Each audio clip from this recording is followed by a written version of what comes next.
ചില മുഖങ്ങളെങ്കിലും ഉണ്ട്, അതിൽ വളരെ സന്തോഷിക്കുന്നു. ലിജു ബോംബെയിലാണ്, ഞങ്ങളെ വളരെ ദീർഘമായ നാളിൽ പരിചയമുള്ളവരാണ്. ടിങ്കിളിനെ പരിചയമില്ലെങ്കിൽ ടിങ്കിളിന്റെ ജ്യേഷ്ഠനുമായിട്ട് വളരെ അടുപ്പം പരിചയമുണ്ട്. ടിങ്കിളും BBAയിലെ അധ്യാപകൻ എന്ന നിലയിൽ ഞാനും BBAയിൽ വളരെ ദീർഘമായ നാളുകൾ പഠിപ്പിച്ചുകൊണ്ടിരിക്കുന്ന ഒരു വ്യക്തിയാണ്. അങ്ങനെ പരിചയമുണ്ട്.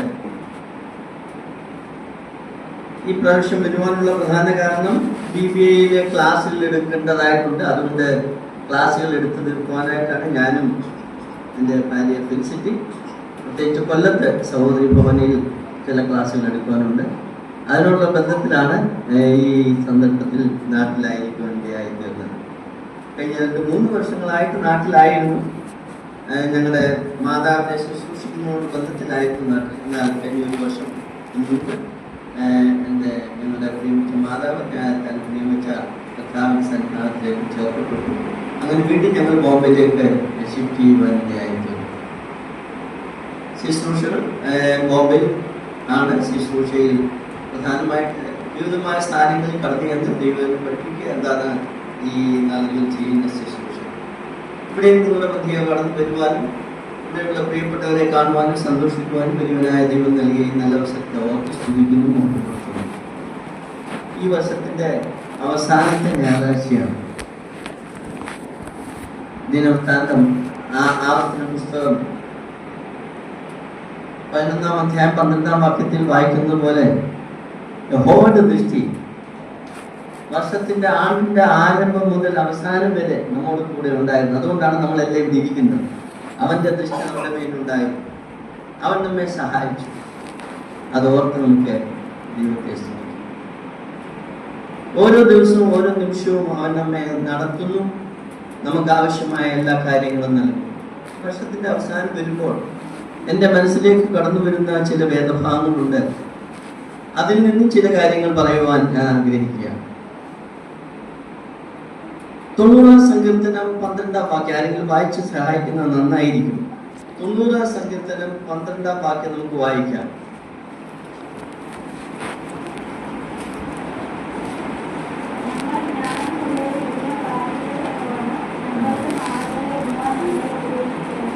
ഞങ്ങൾ ജ്ഞാനമുള്ള ഒരു ഹൃദയം പ്രാപിക്കത്തക്കവണ്ണം ഞങ്ങളുടെ നാളുകളെ എണ്ണുവാൻ ഞങ്ങളെ പഠിപ്പിക്കണം. ഒരു പ്രാർത്ഥനയാണ്. ഞങ്ങളുടെ നാളുകളെ എണ്ണുവാൻ പഠിപ്പിക്കണം. അത് നല്ലൊരു കാര്യം. ഈ സങ്കീർത്തനം നമുക്കറിയാം, മോശയുടെ സങ്കീർത്തനമാണ്. പൊതുവെ വിശ്വസിക്കപ്പെടുന്നത് മോശ തന്റെ സഹോദരനായ അഹരോന്റെ മരണ സന്ദർഭത്തിൽ എഴുതിയ ഒരു സങ്കീർത്തനമായിട്ടാണ് കരുതപ്പെടുന്നത്. മനുഷ്യായുഷിന്റെ ശരീരതയെ കുറിച്ച് വ്യക്തമായി രേഖപ്പെടുത്തുന്ന ഒരു വാക്യമാണ്. 39-ാം സങ്കീർത്തനം 4-ാം വാക്യം കൊണ്ട് വായിക്കാം. 39-4.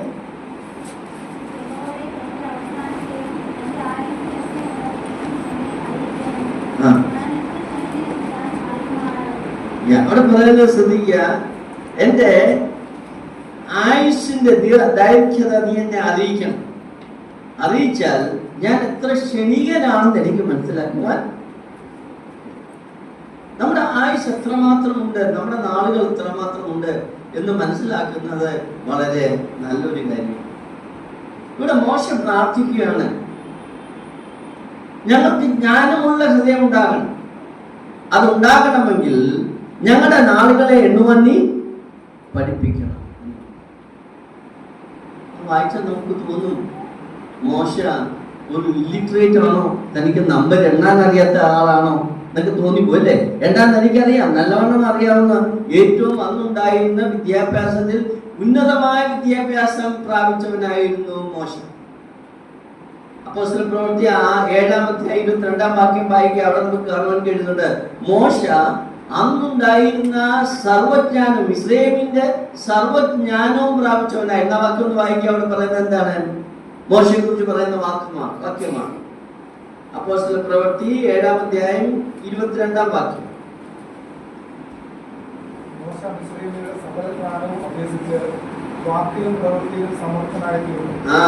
അവൻ മിസ്രയീമിന്റെ സർവജ്ഞാനവും പ്രാപിച്ചു. എന്താ പറയാ? മിസ്രൈം യൂണിവേഴ്സിറ്റിയുടെ ഹയസ്റ്റ് ഡിഗ്രി താൻ പ്രാപിച്ചവനായിരുന്നു. അപ്പോൾ താൻ വിദ്യാഭ്യാസം ഇല്ലാത്തവനായിരുന്നില്ല, ഏറ്റവും വിദ്യാഭ്യാസമുള്ളവനായിരുന്നു. എന്നാൽ ആ വാക്യത്തിൽ ഒരു കാര്യം കൂടെ, അവൻ വാക്കിലും പ്രവൃത്തിയിലും സമർത്ഥനായിരുന്നു. നമുക്ക് സാധാരണ വിചാരിക്കുന്ന മോശം വിക്കനായിരുന്നു. ഈ വാക്യം അങ്ങനെയല്ല പറയുന്നത്. എന്താ പറയുന്നത്? അവൻ വാക്കിലും പ്രവൃത്തിയിലും സമർത്ഥൻ. 40 വർഷം മിസ്രൈമിൽ ഫറവോന്റെ കൊട്ടാരത്തിൽ താൻ വളർന്നത് വാക്കിലും പ്രവൃത്തിയിലും സമർത്ഥനായിട്ടാണ്. എല്ലാം അറിയാവുന്ന വ്യക്തിയായിരുന്നു. എന്നാ കർത്താവ് വിളിച്ചപ്പോൾ പറഞ്ഞ് ഞാൻ വിൽക്കുന്നതാണ് അല്ലേ? എന്റെ വൃത്തി 40 വർഷം കൊണ്ട് താൻ പഠിച്ചതെല്ലാം മാറ്റിയിട്ടാണ്. അതാണ് കാര്യം. 40 വർഷം താൻ മിസ്രൈമിൽ പഠിച്ചതെല്ലാം എവിടെ? ആടിനെ തീറ്റാൻ പോയപ്പോൾ മറന്നു. ഐ എം നോട്ട് എലക്വന്റ്, ഞാൻ സമർത്ഥനല്ല. എന്നെ വാക്കുകൾ കാര്യം അറിയാം. ഫറവോന്റെ സംഗതി പറയണമെങ്കിൽ നല്ല വാക്സാമർത്ഥ്യം വേണം. ആ സാമർത്ഥ്യമൊക്കെ പോയി. 40 വർഷം എന്തോ പരിപാടി? ആടിനെ തീറ്റ എന്തോ ആരോടും വർത്താനം പറയാനുണ്ടോ? ഷൂ ഷൂ ഷൂ എന്ന് മാത്രമേ പറഞ്ഞുള്ളൂ. താൻ പറഞ്ഞ ഭാഷയെല്ലാം തന്റെ വാക്കുകളില്ലാതെ. അതാണ് വാസ്തവം നടന്നത്. അപ്പോൾ വാക്കിലും പ്രവൃത്തിയിലും സമർത്ഥനായ മോശ പ്രാർത്ഥിക്കുന്ന പ്രാർത്ഥനയാണ്, ദൈവമേ നീ ഞങ്ങളുടെ നാളുകളെ എണ്ണുവാൻ ഞങ്ങളെ. മോശയ്ക്ക് എണ്ണുവാൻ അറിയാമല്ലാത്തത് കൊണ്ടല്ല അത് പറഞ്ഞു, നല്ലവണ്ണം എണ്ണാൻ അറിയാമായി.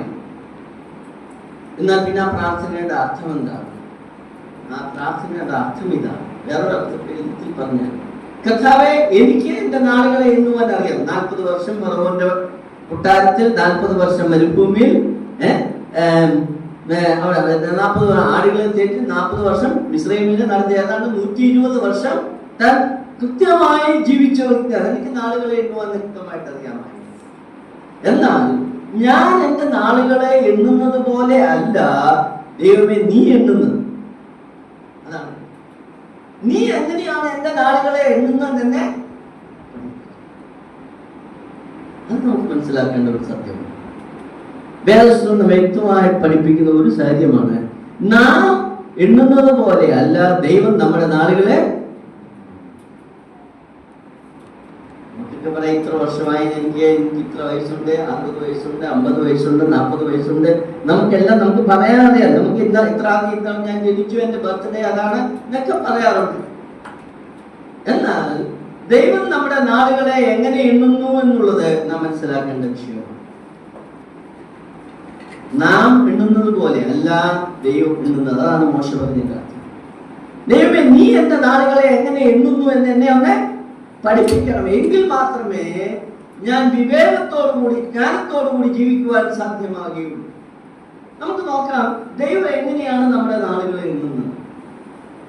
നാം എണ്ണുന്ന പോലെയൊന്നും അല്ല ദൈവം എണ്ണുന്നത്. ഉദാഹരണത്തിന്, നാം ദുഷ്ടന്മാരായി പാപത്തിന് അധീനരായി ജീവിക്കുന്ന നാളുകൾ, ദുഷ്ടന്മാരുടെ നാളുകളെ ദൈവം എണ്ണുന്നില്ല. നമുക്ക് നോക്കാം, ഉൽപ്പത്തി പുസ്തകം 4-ാം അധ്യായത്തിൽ വരുമ്പോൾ അവിടെ കായിന്റെ വംശാവലിയെ കുറിച്ച് നമുക്ക് കാണാം. ഉൽപ്പത്തി പുസ്തകം 4-ാം അധ്യായം 17-18 വാക്യങ്ങൾ വായിക്കാം. അവൻ ഗർഭം ധരിച്ച് ഹാനോക്കിനെ പ്രസവിച്ചു. കായൻ ഒരു പട്ടണം പണിതു. അതിന് അവർ തന്റെ മകനായ ഹാനോക്കിന്റെ പേരിട്ടു. ഹാനോക്കിന് ഈരാദ് ജനിച്ചു. ഈരാദിന് മെഹൂയേൽ ജനിച്ചു. മെഹൂയേലിന് മെഥൂശയേൽ ജനിച്ചു. മെഥൂശയേലിന്റെ ലാമാക്ക് ജനിച്ചു. ഇവിടെ കായിന്റെ വംശാവലി പറയുകയാണ്. ആ വംശാവലിയിൽ തന്റെ ആദ്യത്തെ മകന് ഹാനോക്കാണ്. ഹാനോക്കിന്റെ പേരിൽ താൻ വലിയൊരു പട്ടണം പണിതു. അതൊക്കെയാണ് ഇവിടെ പറയുന്നത്. എന്നാൽ ഇവിടെ പറയുന്നത് ശ്രദ്ധിക്കാമെങ്കിൽ ഒരു കാര്യം, എത്ര വർഷം കായിൻ ജീവിച്ചു എന്ന് രേഖപ്പെടുത്തിയിട്ടില്ല. തന്റെ മകൻ എത്ര നാൾ ജീവിച്ചു എന്ന് രേഖപ്പെടുത്തിയിട്ടില്ല. അടുത്ത ഭാഗം പറയുമ്പോൾ അവിടെ ആരുടെയും എത്ര നാൾ അവർ ജീവിച്ചു എന്ന് രേഖപ്പെടുത്തിയിട്ടില്ല. കാരണം കായിൻ പാപത്തിന് അധീനനായ മനുഷ്യനാണ്, പാപം ചെയ്ത മനുഷ്യനാണ്. പാപികളുടെ വംശാവലിയാണ് ഇവിടെ എഴുതിയിരിക്കുന്നത്. പാപികളുടെ വംശാവലിയിൽ ദൈവം നാളുകളെ എണ്ണുന്നില്ല എന്ന് നമുക്ക് ഇതിൽ നിന്ന് മനസ്സിലാക്കാൻ കഴിയും. അതിന് ഉദാഹരണമാണ് 5-ാം അധ്യായം വായിക്കുക, വ്യത്യാസം കാണാം. 5-ാം അധ്യായം 60 വാക്യങ്ങൾ വായിക്കാം. 105 വയസ്സായപ്പോൾ അവർ ഏനോശിനെ ജനിപ്പിച്ച 807 സംവത്സരം ജീവിച്ചിരുന്ന പുത്രന്മാരെ. നമുക്കറിയാം, ഇത് ദൈവ മക്കളുടെ വംശാവലിയാണ് എഴുതിയിരിക്കുന്നത്. വിശ്വാസികളുടെ വംശാവലിയാണ് ശേത്തിന്റെ വംശാവലി. എന്നാൽ 4-ാം അധ്യായത്തിൽ എഴുതിയിരിക്കുന്ന പാപികളുടെ വംശാവലിയാണ് എഴുതിയിരിക്കുന്നത്, കായിന്റെ വംശാവലി. ദൈവം പാപികളുടെ വംശാവലി എഴുതുമ്പോൾ എന്ത് ചെയ്യുന്നില്ല? നാളുകളെ ദൈവമക്കളുടെ വംശാവലി എഴുതുമ്പോൾ എത്ര നാൾ ജീവിച്ചിരുന്നു, എന്തൊക്കെ ചെയ്തു, എത്രാമത്തെ വയസ്സിലാണ് മകനുണ്ടായത്, എല്ലാം രേഖപ്പെടുത്താനായിട്ട് കാണുന്നുണ്ട്. ഒടുവിൽ നമുക്ക് ഹാനോക്കിനെ കുറിച്ച് ഇവിടെ കാണുന്നത് വേറൊരു ഹാനോക്കാണ്. മുമ്പേ കേട്ട ഹാനോക്കല്ല. ആ ഹാനോക്കിനെ കുറിച്ച് പറഞ്ഞെന്താ? അവൻ എത്ര വർഷം കർത്താവിനോട് കൂടെ നടന്നു എന്ന് പറയുന്നുണ്ട്. എവിടെ അവിടെ വായിക്കുന്നുണ്ട് 23-ാം വാക്യം. 365 വർഷം ഹാനോക്ക് 365 ദൈവത്തോട് കൂടെ അവൻ നടന്നായിട്ട് കാണും. നമുക്ക് വായിക്കാം 23-24 അവിടെ വായിക്കാൻ വ്യത്യാസം. ഹാനോക്കിന്റെ ആയുഷ്കാലമാകെ 365 സംവത്സരമായിരുന്നു. ഹാനോക്ക് ദൈവത്തോട് കൂടെ നടന്നു. ദൈവം അവനെ എടുത്തുകൊണ്ടതിനാൽ കാണാതെയായി. ദൈവത്തോട് കൂടെ നടന്നു എന്ന് കാണുവാൻ കഴിയും. ഹാനോക്ക് ദൈവത്തോട് കൂടെ നടന്നു, അവനെ ദൈവം എടുത്തുകൊള്ളതിനെ കാണാതെ. അവൻ നാളുകളെ വ്യക്തമായിട്ട് എഴുതുന്നുണ്ട്, അവൻ എന്ത് ചെയ്തു എന്ന് രേഖപ്പെടുത്തുന്നു. അപ്പോൾ ഒരു കാര്യം വ്യക്തമാണ്, നാം പാപത്തിൽ ജീവിക്കുന്ന നാളുകളെ ദൈവം, പാപം ചെയ്ത് ജീവിക്കുന്ന നാളുകളെ ദൈവം ഒരിക്കലും എണ്ണുന്നില്ല. മറിച്ച് നാം ദൈവത്തിന് വേണ്ടി ജീവിക്കുന്ന നാളുകളെ മാത്രമേ. അതുകൊണ്ടാണ് മോശയുടെ പ്രാർത്ഥനയ്ക്ക് പ്രാധാന്യം അറിയിക്കുന്നത്. മോശയുടെ പ്രാർത്ഥന എന്താണ്? ഞങ്ങൾ ജ്ഞാനമുള്ള ഒരു ഹൃദയം പ്രാപിക്കത്തക്കൊണ്ടും നീ ഞങ്ങളുടെ നാളുകളെ എണ്ണുവാൻ കർത്താവേ നീ എങ്ങനെ എണ്ണുന്നു എന്ന് നീ ഞങ്ങളെ പഠിപ്പിക്കണം എന്നുള്ളത്. ഈ സത്യം ശരിയെന്ന് പറഞ്ഞാൽ നാം രക്ഷിക്കപ്പെട്ട ദിവസം മുതലാണ് ദൈവം എണ്ണാൻ തുടങ്ങുന്നത്.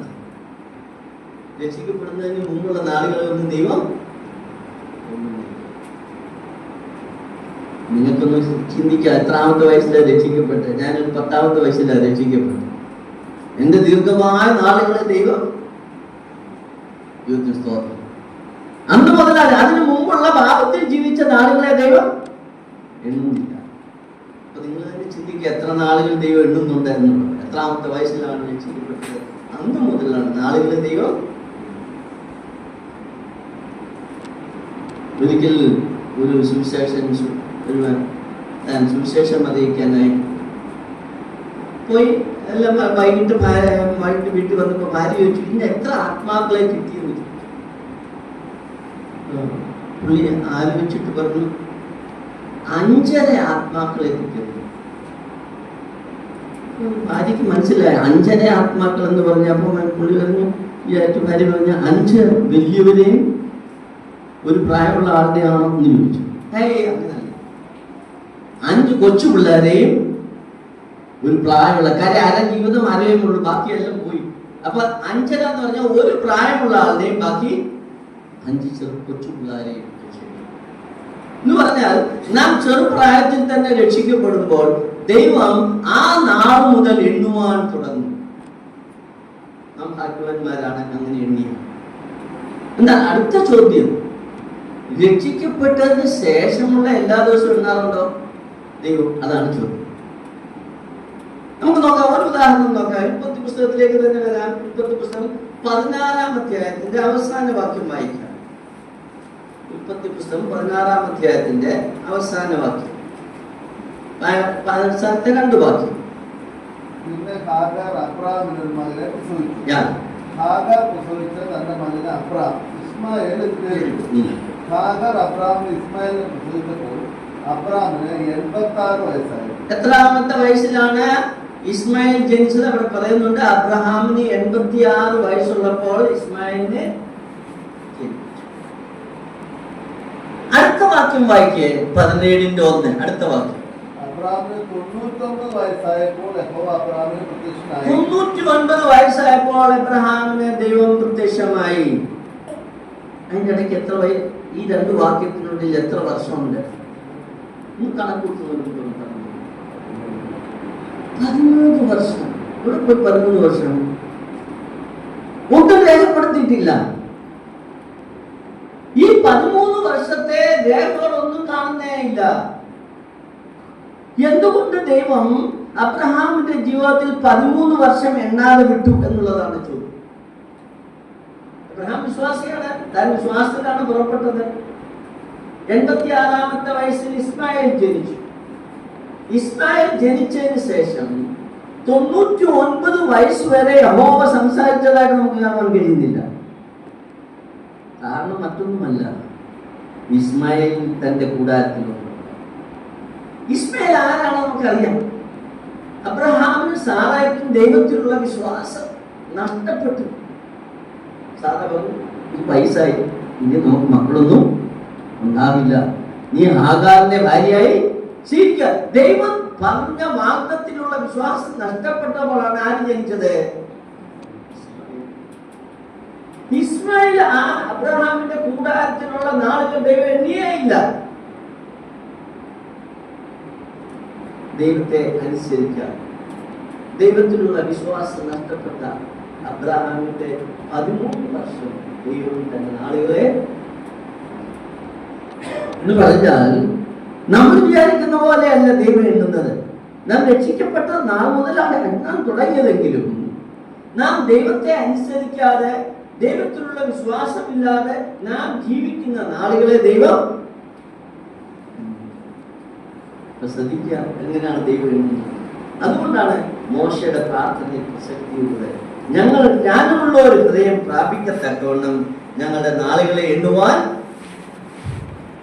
ഈ സത്യം ഒന്നുകൂടി നമുക്ക് മനസ്സിലാക്കുവാൻ ശ്രമിക്കാം.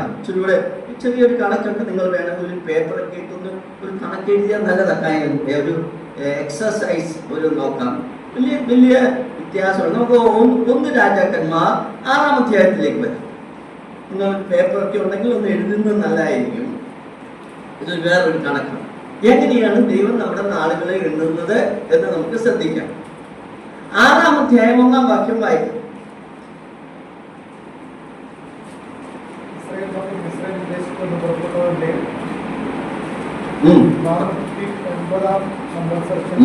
ഇസ്രായേലും ശലോമോന്റെ വാഴ്ചയുടെ 4-ാം ആണ്ടിൽ 4-ാം മാസമായ സിവു മാസത്തിൽ അവർ യഹോവയുടെ ആലയം പണിയുവാൻ തുടങ്ങി.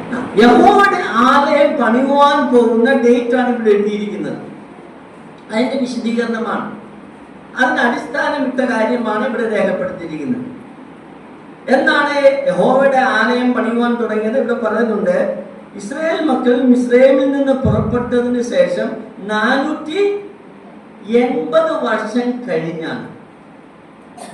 480 വർഷം കഴിഞ്ഞു. ഇസ്രായേലിൽ നിന്നും വന്ന് വാഗ്ദത്ത ഭൂമിയിൽ വന്നിട്ട് 480 വർഷം കഴിഞ്ഞു. നിങ്ങളൊന്ന് നോട്ട് ചെയ്യുക.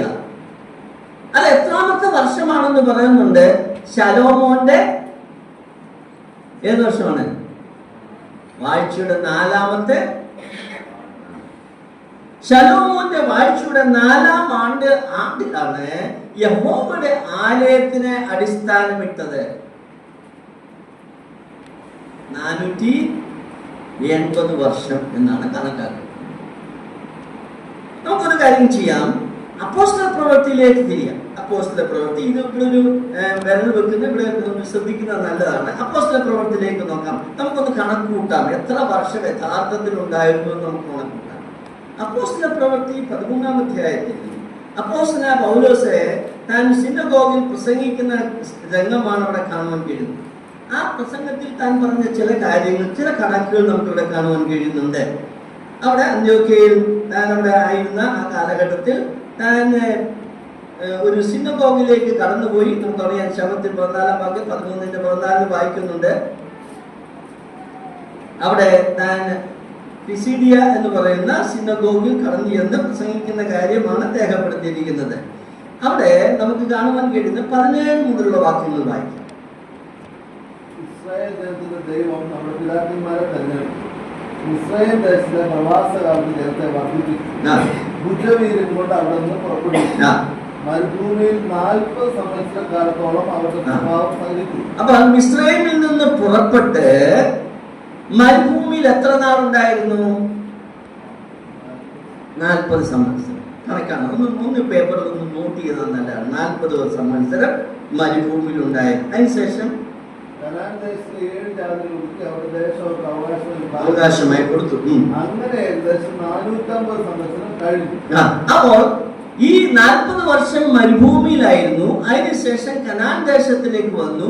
കനാൻ ദേശത്തിൽ എത്ര നാളുണ്ടായിരുന്നു അവര്? 450 വർഷം. എന്നുവരെയാ? അവർ പറയുന്നുണ്ട് ശമൂവേൽ പ്രവാചകൻ വരെ. ശമൂവേൽ പ്രവാചകൻ വരെ 450 വർഷം. 40 അധികം 450. ഓക്കെ, നിങ്ങൾ കൂട്ടിയെന്ന് വിചാരിക്കുന്നു. അതിനുശേഷം ആ 21-ാം വാക്യം വായിക്കും.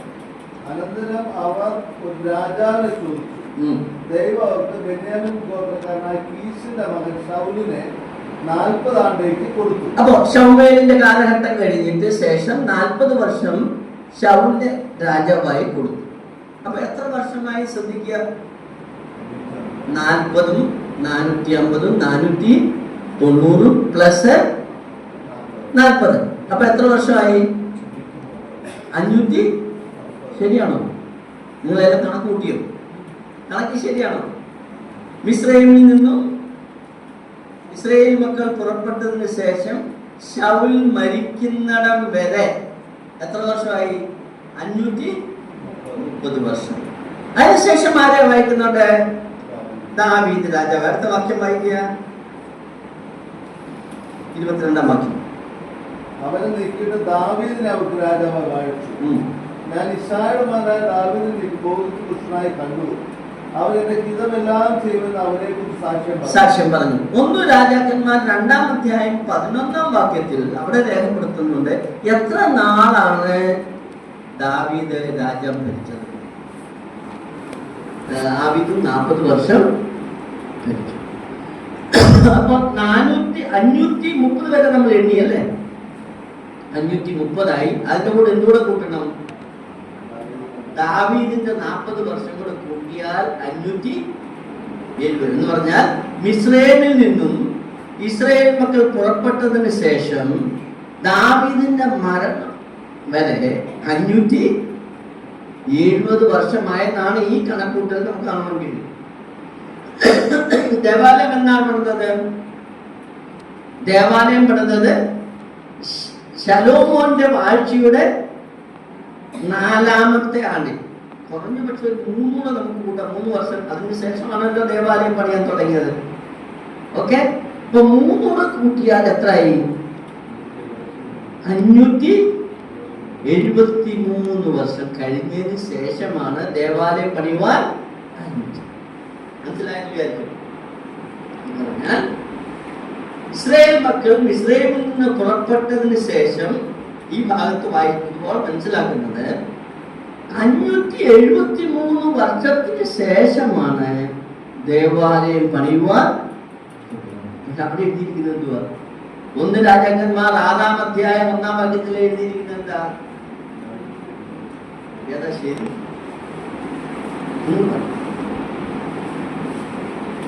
അവിടെ എഴുതിയിരിക്കുന്നത് ഇസ്രായേലിൽ നിന്നും ഇസ്രായേൽ മക്കൾ പുറപ്പെട്ടതിന് ശേഷം 480 വർഷത്തിന് ശേഷമാണ് ദേവാലയം പണിയുവാൻ. പക്ഷെ ഇവിടെ കൂട്ടിയപ്പോ നമുക്കിപ്പോ എത്ര കിട്ടി? 573 വർഷം. ഏതാ ശരി? തെറ്റോ? മനസ്സിലായോ? ഒരു തെറ്റ് പോലും തോന്നുന്നില്ലേ? തെറ്റുണ്ടെന്ന് തോന്നുന്നത്. കാര്യം ഒരേ കാലഘട്ടത്തെ കുറിച്ചാണ് പറയുന്നത്. മിസ്രൈമിൽ നിന്നും ഇസ്രായേൽ മക്കൾ പുറപ്പെട്ടതിന് ശേഷം 573 വർഷത്തിന് ശേഷമാണ് ദേവാലയം പണിയുവാൻ യഥാർത്ഥത്തിൽ ആരംഭിച്ചത്. അത് കാലക്കണക്കിലെ കണക്കാണ്, ഇവിടെ പറയുന്ന കണക്കാണ്. എന്നാൽ ദൈവം ദേവാലയത്തെ കുറിച്ച് രേഖപ്പെടുത്തുമ്പോൾ പറയുന്നത് അവർ എത്ര വർഷത്തിന് ശേഷമാണ് ദേവാലയം പണിയുന്നത്? 480 വർഷത്തിന് ശേഷം. ഇത് രണ്ട് സാധ്യത. ഒന്ന്, വേദപുസ്തകത്തിൽ തെറ്റ് ഉണ്ടെന്ന് പറയാം, നമുക്കൊരിക്കലും സാധ്യമല്ല. വേദപുസ്തകത്തിൽ യാതൊരു തെറ്റും, വേദപുസ്തകം ദിവ്യവിശ്വാസ്യമാണ്, ദൈവത്തിന് യാതൊരു തെറ്റും.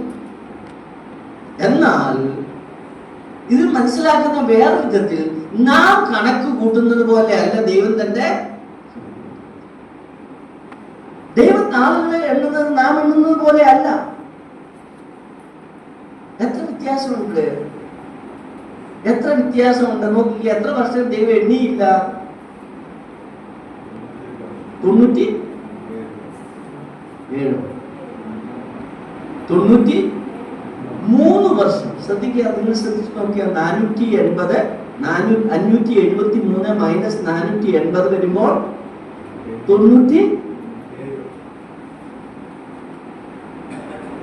573 അല്ലേ? 480 എത്ര ആവും? ശരിയാണോ? പക്ഷെ അതിനൊന്നും നോക്കിക്കേ. 573 മൈനസ് 480 93 years, right? 93 വർഷം. വ്യക്തമാണ്.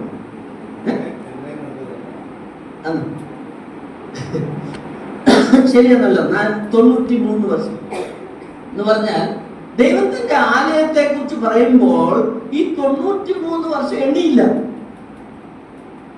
എന്തുകൊണ്ട് ദൈവം എണ്ണിയില്ല? അതാണ് ചോദ്യം.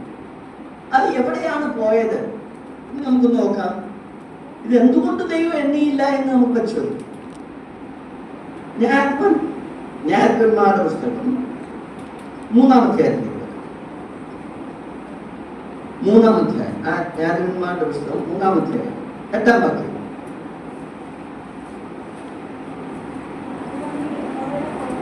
യഹോവയുടെ കോപം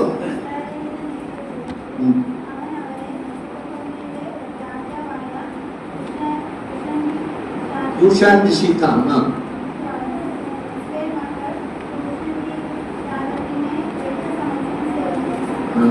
ഇസ്രായേൽ മക്കൾ വിഗ്രഹാരാധനകളായി മാറി, ദൈവത്തെ അനുസരിക്കാത്തവരായി മാറി. അവിടെ പറയുന്നത് യഹോവയുടെ കോപം അവരുടെ മേൽ ജ്വലിച്ചു. 8-ാം വാക്യത്തിൽ പറയുന്നത്, അന്ന് മെസൊപ്പൊട്ടേമിയ ഭരിച്ചിരുന്ന കൂശാൻ രസീതാം എന്ന് പറയുന്ന രാജാവിനെ അവരെ അടിമകളായി വിറ്റുകളഞ്ഞു. ദൈവം അവരെ വിറ്റുകളഞ്ഞു. എത്ര വർഷമാണ്? 8 വർഷം. കാര്യം അവരെ അനുസരണക്കേണ്ടുള്ളവരായിരുന്നു. ദൈവത്തിൽ നിന്ന് അകന്നുപോയി ഇസ്രായേൽ മക്കൾ. അതുകൊണ്ട് അവൻ അവരെ വിറ്റുകളഞ്ഞു 8 വർഷം. പുതിയ പേപ്പറിനകത്ത് നോട്ട് ചെയ്ത് 8 വർഷം. നമുക്ക് നോക്കാം വേറൊരു കാര്യം. 14-ാം വാക്യം, 3-ന്റെ 14 വാക്യത്തെ വായിച്ച്. 14-ാം വാക്യം.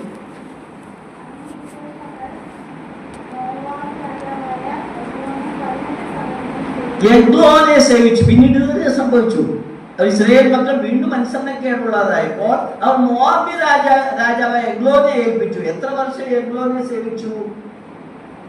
18 വർഷം എഗ്ലോനെ സേവിച്ചു. നോക്കുക, 8 പ്ലസ് 18. 4-ാം അധ്യായത്തിലേക്ക് വരാം. 3-ാം വാക്യം. കനാന്യ രാജാവിനെ ജാബിനെ ഏൽപ്പിച്ചു. എത്ര നാളത്തേക്കാണെന്ന് പറയുന്നുണ്ട്, ശ്രദ്ധിക്കുക. 3-ാം വാക്യം.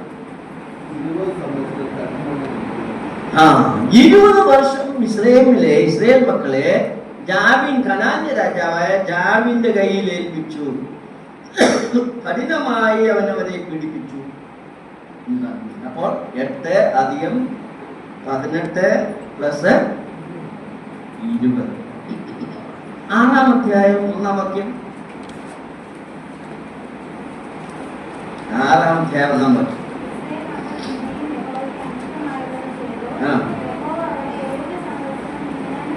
7 സംവത്സരം മിദ്യാന്യരെ എല്ലാം എത്രയായി? 8 18 20 എല്ലാം എത്രയായി? 53. ശരിയാണോ? 53 വർഷമായോ? കണക്ക് കൂട്ടിയെന്ന് വിചാരിക്കുന്നു. 53 വർഷം. ഇനി നോക്കാം 13-ാം അധ്യായം 1-ാം വാക്യം കൊണ്ട് വായിക്കും. 13-ാം അധ്യായം 1-ാം വാക്യം.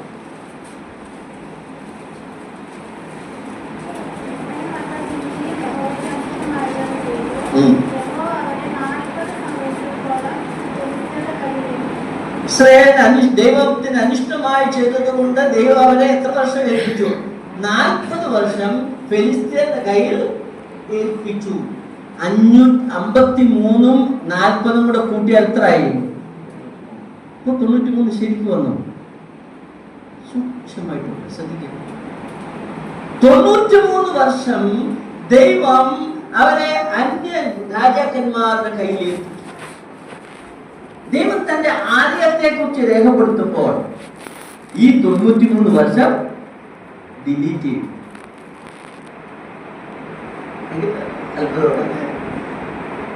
ശ്രദ്ധിക്കുക, അപ്പോസ്തല പ്രവൃത്തി 6-ാം അധ്യായം 13-ാം അധ്യായത്തിൽ എത്രയോ വ്യത്യസ്തമായ എഴുത്തുകാരൻ നൂറ്റാണ്ടുകൾക്ക് ശേഷം എഴുതിയതാണ്. അവരാരും ആലോചിച്ചിട്ടൊന്നും എഴുതിയൊന്നുമല്ല. എന്നാൽ നമുക്ക് കാണുവാൻ കഴിയുന്നത് ദൈവ നിസ്വാസ്യമാണ്. ദൈവത്തിന്റെ വചനത്തിൽ യാതൊരു തെറ്റും ഒരുപക്ഷെ നാം നോക്കുമ്പോൾ തെറ്റുണ്ടെന്ന് തോന്നിയേക്കാം. എന്നാൽ അത് ദൈവം രേഖപ്പെടുത്തിയിരിക്കുന്ന ദൈവവചനം വളരെ സത്യമാണ്. അപ്പോൾ നമുക്കിവിടെ കാണുവാൻ കഴിയുന്നത് യഥാർത്ഥത്തിലുള്ള വർഷം എത്രയായിരുന്നു? 573 വർഷമായിരുന്നു. എന്നാൽ ദൈവം കണക്ക് കൂട്ടിയപ്പോൾ 93 വർഷം. ഇത് നമ്മൾ ചിന്തിപ്പിക്കേണ്ട വിഷയമാണ്. അതുകൊണ്ടാണ് മോശയുടെ പ്രാർത്ഥന വളരെ ഗൗരവമായിട്ട് നാം കാണുന്നത്. മോശ പ്രാർത്ഥിച്ചത്, ഞാനുള്ള ഒരു ഹൃദയം പ്രാപിക്കുന്നു, നിങ്ങളുടെ നാളുകളെ എണ്ണുവാൻ നീ എങ്ങനെയാണോ ഞങ്ങളുടെ നാളുകളെ എണ്ണുന്നത് അതുപോലെ ഞങ്ങളെ എണ്ണുവാൻ പഠിപ്പിക്കുക.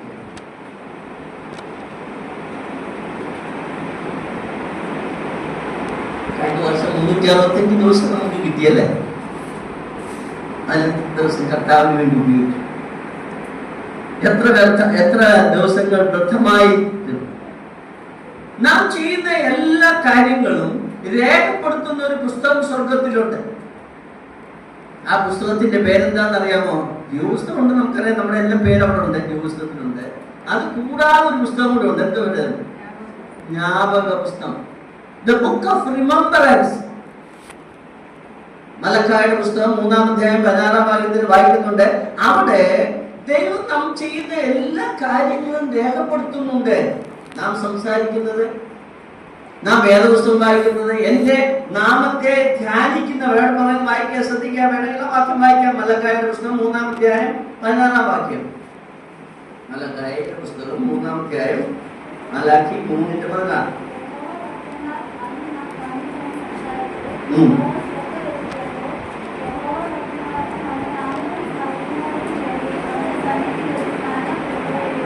തന്റെ നാമത്തെ സ്മരിക്കുന്നവർക്ക് വേണ്ടി എന്ന് പറഞ്ഞാൽ those who are meditating, അവിടെ thought of it എന്ന അപ്പോൾ അതിന് ട്രാൻസ്ലേഷൻ പറഞ്ഞാൽ those who meditate upon his name, അവന്റെ നാമത്തെ ധ്യാനിക്കുന്നവർ എന്ന് പറഞ്ഞാൽ വേദപുസ്തകം വായിക്കുന്നു. നാം എത്രമാത്രം ദൈവവചനം വായിക്കുന്നു എന്ന്, എത്ര മിനിറ്റ് വായിച്ചു ഇന്ന്, 10 മിനിറ്റ് വായിച്ചോ 15 മിനിറ്റ് വായിച്ചോ എന്ന് ഇവിടെ എഴുതിയിട്ടുണ്ട്. സ്വർഗത്തിൽ ആ പുസ്തകത്തിൽ നാം ചെയ്യുന്ന എല്ലാ കാര്യങ്ങൾക്കും അവിടെ രേഖപ്പെടുത്തിയിട്ടുണ്ട്.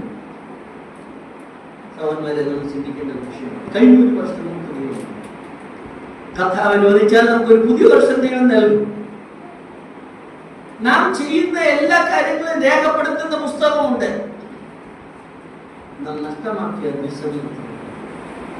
ദൈവം വായിക്കാതെ നഷ്ടമാക്കിയ എത്രയോ നാളുകൾ, അല്ലാതെ എത്രയോ നാളുകൾ നാം നഷ്ടപ്പെടും. നഷ്ടപ്പെട്ട നാളുകളെ എന്ത് ചെയ്യാൻ പറ്റും? ഒന്നും ചെയ്യാൻ പറ്റില്ല. പോയത് ഇനി പുതിയൊരു വർഷം നമുക്ക് ലഭിക്കാൻ. എന്നാൽ ഒരു കാര്യം പറയട്ടെ, ഞാൻ അത് ആവശ്യമായി പറയുകയാണ്. നമ്മുടെ ദൈവം കാരുണ്യവാനായ ദൈവമാണ്. നാം യഥാർത്ഥത്തിൽ നാം അനുഭവിക്കുകയാണെങ്കിൽ അവൻ വാഗ്ദത്തം ചെയ്യുന്നത് നഷ്ടപ്പെട്ട നാളുകളെ അവൻ മടക്കി തരുന്നു. യോബേലിന്റെ പുസ്തകത്തിലേക്ക് നമുക്ക് വരാം. യോബേലിന്റെ പുസ്തകത്തിൽ ദൈവം പറയുന്നത് ശ്രദ്ധിക്കുക. നിങ്ങൾ എന്റെ അടുത്ത് വരിക. എന്താണ് ചെയ്യേണ്ടത്, എങ്ങനെയാണ് വരേണ്ടതെന്ന് പറയുന്നുണ്ട്. യോബേൽ പുസ്തകം 2-ാം അധ്യായത്തിലേക്ക് വരാം. 2-ാം അധ്യായം 12-ഉം 13-ഉം വാക്യങ്ങൾ വായിക്കാം.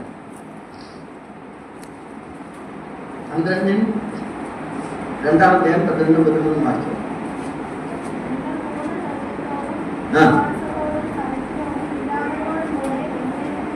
എങ്ങനെയൊക്കെ തിരുമി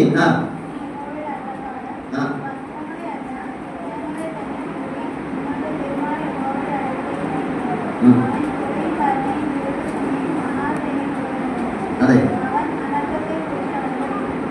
ഇവിടെ പറയുന്നത് നിങ്ങളുടെ വസ്ത്രത്തെ കീറിയല്ല, നിങ്ങൾ കീറേണ്ടത് നിങ്ങളുടെ ഹൃദയങ്ങളെ കീറി കണ്ണുനീരോടുകൂടി എന്റെ അടുത്ത് വരികയാണെങ്കിൽ ഞാൻ മഹാകരുണയും കൃപയുമുള്ള ദൈവമാണ്. ദൈവത്തിന് സന്നിധാനത്തിലേക്ക് 31-ാം തീയതി നിങ്ങൾക്ക് വാച്ച് നൈറ്റ് സർവീസ് ഉണ്ട്. നിങ്ങൾ നമ്മുടെ കഴിഞ്ഞ വർഷത്തെ കുറിച്ച് അവലോകനം ചെയ്യുന്ന നാളുകളാണ്. നല്ല കാര്യമാണ്. അവലോകനം ചെയ്യുമ്പോൾ ശ്രദ്ധിക്കേണ്ടത്, ഞാൻ എന്റെ നാളുകളെ നഷ്ടമാക്കിയിട്ടുണ്ടോ, ദൈവത്തിന് പ്രയോജനകരമായിട്ടാണോ ഞാൻ ഉപയോഗിച്ചു?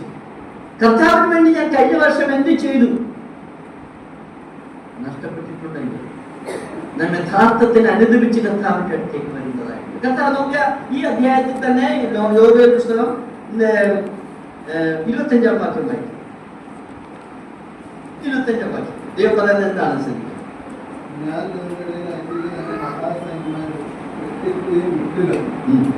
ഞാൻ പച്ചപ്പുഴും തിന്നു കളഞ്ഞ സന്ദർശനങ്ങൾക്ക് വേണ്ടി ഞാൻ നിങ്ങൾക്ക് പകരം നൽകും. ഞാൻ നിങ്ങൾക്ക് പകരം നൽകും.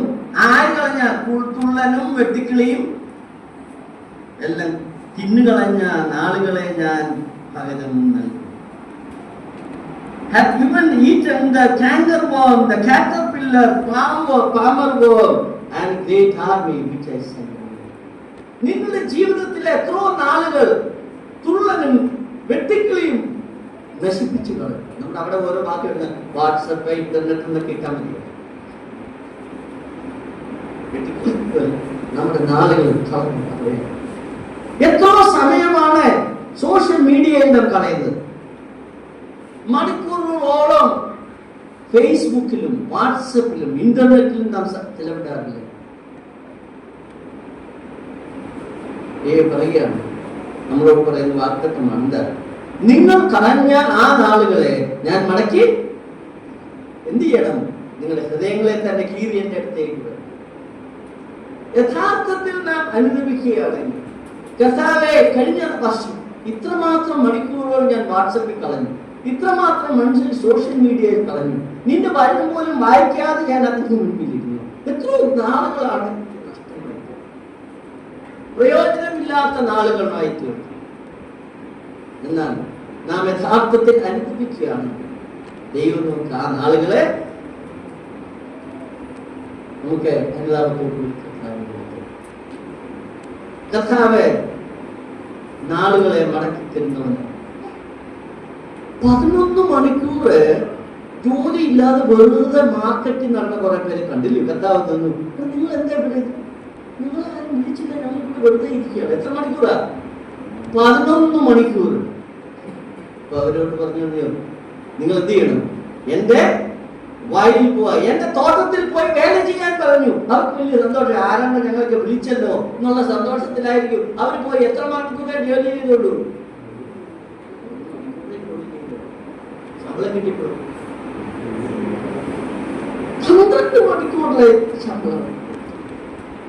ദൈവം നമുക്ക് വാഗ്ദത്തം ചെയ്തവനാണ്. നാം യഥാർത്ഥത്തിൽ അനുഭവിച്ച് അവന്റെ സന്നിധിയിൽ വരികയാണെങ്കിൽ 1 മണിക്കൂർ കുഴപ്പമില്ല.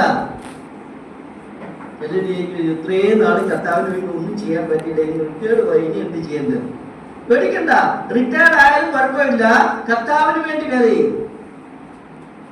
കർത്താവ് ധാരാളമായി ഫലം തരും, പ്രതിഫലം നൽകുന്നവനാണ്. 11-ാം മണിക്ക് പോയാലും കർത്താവ് ദൈവം പ്രതിഫലം നൽകുന്നവനാണ്. എന്നാൽ ആത്മാർത്ഥമായിരിക്കണം, അനുതാപത്തോടു കൂടി ആയിരിക്കണം നാം. അതുകൊണ്ട് ഈ വർഷത്തിന്റെ അവസാനത്തിൽ ഇരിക്കുന്നത് ഈ വചനങ്ങൾ നമ്മുടെ ഹൃദയങ്ങളിലേക്ക് കടന്നു. ചില വർഷങ്ങൾക്ക് മുൻപ്, അതായത് 100-150 വർഷങ്ങൾക്ക് മുൻപ് നടന്ന ഒരു സംഭവമാണ് പറഞ്ഞുകൊണ്ട് ഞാൻ ഇതിന്റെ സമയത്തിൽ നിർത്താൻ ഞാൻ ആഗ്രഹിക്കുന്നു. ഒരു കഥയാണ്, സംഭവ കഥയാണ്. ചാൾസ് ലൂതർ എന്ന് പറയുന്ന ഒരു ദൈവദാസൻ താൻ ഹോസ്പിറ്റലുകളിൽ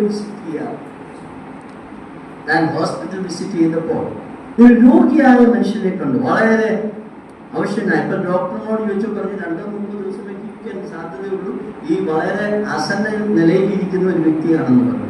ആ കാലഘട്ടത്തിൽ 100 വർഷം മുമ്പ് ടിവിക്ക് യാതൊരു മരുന്നും ഉണ്ടായിരുന്നില്ല. TB വന്നു കഴിഞ്ഞാൽ മരിക്കും. അതാണ് TBയുടെ പ്രശ്നം. അപ്പോൾ ഡോക്ടർ പറഞ്ഞു ഇയാൾക്ക് TB ആണ്, ഈ മനുഷ്യൻ മരിക്കാനുള്ള സാധ്യതയുണ്ട്, 2-3 വർഷത്തിന് കൂടുതൽ ജീവിക്കാൻ സാധ്യതയുണ്ട്. ഈ മനുഷ്യനെ കണ്ടിട്ട് ഈ ചാൾസ് ലൂതർ സുവിശേഷം അറിയിച്ചു. ഈ യുവാവ് 20-25 വയസ്സേ ഉള്ളൂ. ഈ യുവാവിന് വളരെ ആദ്യമായിട്ടാണ് സുവിശേഷം കേൾക്കുന്നത്. വളരെ സന്തോഷം തോന്നി. കർത്താവിനെ കുറിച്ച് മനസ്സിലാക്കുന്നു. താൻ ഭാവിയാണെന്ന് അംഗീകരിച്ചു. താൻ ഏറ്റുപറഞ്ഞ് പ്രാർത്ഥിച്ചു. ഇവർ രണ്ടുപേരും കൊണ്ട് പ്രാർത്ഥിച്ചു. രക്ഷയെക്കുറിച്ചുള്ള ഉറപ്പ് തനിക്കുണ്ട്. ഇന്ന് മരിച്ചാൽ മകനെ നീ സ്വർഗത്തിലായിരിക്കുമെന്ന് പറഞ്ഞ് അവർ പ്രാർത്ഥിച്ചു. സന്തോഷത്തോട് തന്നെ 2-3 ദിവസം കഴിഞ്ഞിട്ട് ഈ സുവിശേഷൻ ഈ മനുഷ്യന്, ഈ രോഗിക്ക് എന്ത് സംഭവിച്ചു എന്ന് അറിയാനായിട്ട് വീണ്ടും ആശുപത്രിയിൽ വന്നു. അപ്പോൾ താൻ ആ രോഗിയെ കണ്ടു. വളരെ മ്ലാനനായിട്ട് വളരെ ദുഃഖിതനായിരിക്കുന്നതാണ്. അപ്പൊ ചോദിച്ചു, എന്താ ദുഃഖിച്ചിരിക്കുന്നത്? അതുകൊണ്ടൊക്കെ വളരെ സന്തോഷമായിരുന്നല്ലോ, ഇന്നെന്താ ദുഃഖിച്ചിരിക്കുന്നു?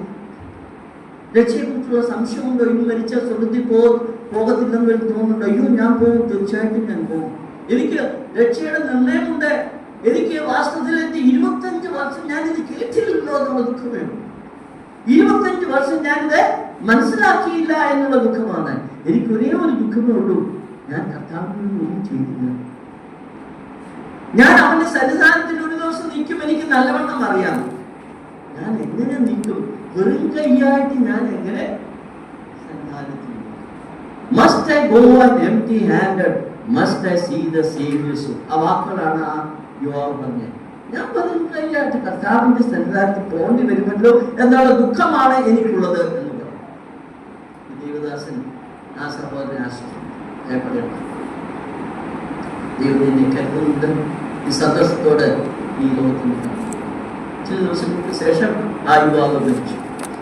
എന്നാൽ ഈ വാക്കുകൾ, ഈ യുവാവ് പറഞ്ഞ വാക്കുകൾ ഈ ദേവദാസന്റെ ഹൃദയത്തിലേക്ക് പതിഞ്ഞു. തന്റെ ഭവനത്തിൽ ചെന്നിട്ട് ആ വാക്കുകൾ ഉപയോഗിച്ച് must I go and empty handed, must I see the Savior so എന്ന ആ വാക്കുകൾ ഉപയോഗിച്ച് ഒരു മനോഹരമായ ക്രൈസ്തവ ഗാനം രചിച്ചു. മാത്രമല്ല ആ ഗാനം യൂറോപ്പിന്റെ എല്ലാ രാജ്യങ്ങളിൽ, മിക്ക യൂറോപ്യൻ രാജ്യങ്ങളിൽ ആ ഗാനം പാടുവാൻ. ആ പാട്ട് കേട്ട് അനേകായിരങ്ങൾ രക്ഷിക്കപ്പെട്ടു. വലിയ അത്ഭുതമാണ്. ഇന്നും ആ ഗാനം മലയാളത്തിലൊക്കെ ഉണ്ട്. വെറും കൈയോട് കടന്നു പോകുന്ന ഒരു പാട്ടുണ്ട്. അത് ഇംഗ്ലീഷിലുണ്ട്. പല ഭാഷകളിൽ ആ പാട്ട് വിവർത്തനം ചെയ്തിട്ടുള്ള ഒരു പാട്ടാണ്. എന്ന് പറഞ്ഞാൽ ഈ മനുഷ്യന്റെ അവസാന നിമിഷത്തിൽ മരണത്തിന് തൊട്ടു മുമ്പേ അനുഭവിച്ച ആ വ്യക്തിയുടെ അനുതാപത്തിന്റെ ഫലമായിട്ട് ദൈവം നഷ്ടപ്പെട്ടു പോയ എല്ലാ നാളുകളെയും. അതുകൊണ്ട് ഈ വർഷത്തിന്റെ അവസാനത്തിലായിരിക്കുന്ന നമ്മെ തന്നെ ഒന്ന് പരിശോധിക്കുന്നത് നല്ലതാണ്. ഞാൻ എന്റെ ജീവിതത്തിൽ ഈ കഴിഞ്ഞ 2024 എത്രയോ നാളുകളാണ് നിഷ്ഫലമാക്കി തീർത്തത്. യഥാർത്ഥത്തിൽ അനുദമിച്ചാൽ ഇത് വർഷത്തിൽ 2025 നമുക്ക് കർത്താവിന് വേണ്ടി പ്രയോജനകരമായിട്ട്. അതുകൊണ്ട് മോശയുടെ പ്രാർത്ഥന നമുക്ക് വീണ്ടും വീണ്ടും പ്രാർത്ഥിക്കാം. കർത്താവേ, ഞാനുള്ള ഒരു ഹൃദയം പ്രാപിക്കത്തക്കോണം ഞങ്ങളുടെ നാളുകളെ എണ്ണുവാൻ ഞങ്ങളെ എന്ന് പറഞ്ഞാൽ, കർത്താവേ, നീ എങ്ങനെയാണോ ഞങ്ങളുടെ നാളുകളെ എണ്ണുന്നത് അത് ഞങ്ങളെ പഠിപ്പിക്കണമേ എന്ന് നമുക്ക് പ്രാർത്ഥിക്കാം. തീർച്ചയായിട്ടും ദൈവം നമ്മുടെ നഷ്ടപ്പെട്ട നാളുകളെ യഥാർത്ഥത്തിൽ അനുദമിച്ചാൽ അവൻ മടങ്ങിത്തരും. അതുകൊണ്ട് ആ പ്രാർത്ഥനയോടുകൂടി നമുക്ക് ഈ അവസാനത്തെ ആഴ്ച, ഞായറാഴ്ച അവസാനിപ്പിക്കാം. കർത്താവേ, ഞങ്ങളെ നിന്റെ നാളുകൾ, നീ ഞങ്ങളെ നാളുകളെ എങ്ങനെയാണ് ആ വിധത്തിൽ എണ്ണുവാൻ നീ ഞങ്ങളെ പഠിപ്പിക്കണമേ എന്ന് പ്രാർത്ഥിക്കാം. ദൈവാത്മാവ് നമ്മെ എവിടെയും അതിനായിട്ട്